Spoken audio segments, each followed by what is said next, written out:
Сегодня в стенах Хакасского госуниверситета состоялся диалог молодежи с властью. Встречу организовала Общественная палата республики. Темой разговора стала экология Хакасии.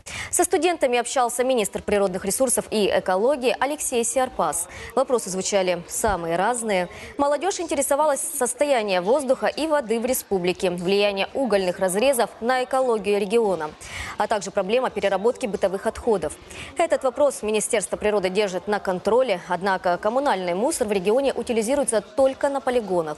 Сортировкой и переработкой отходов в республике занимаются единицы. Так, на одном из угольных предприятий закупили оборудование по утилизации шин от БелАЗов. Помимо собственных нужд, услуги будут оказывать другим угольным разрезам региона. Договора уже заключены. В смену утилизация покрышки БелАЗа, два колеса, это 2-4 тонны. 2-4 тонны.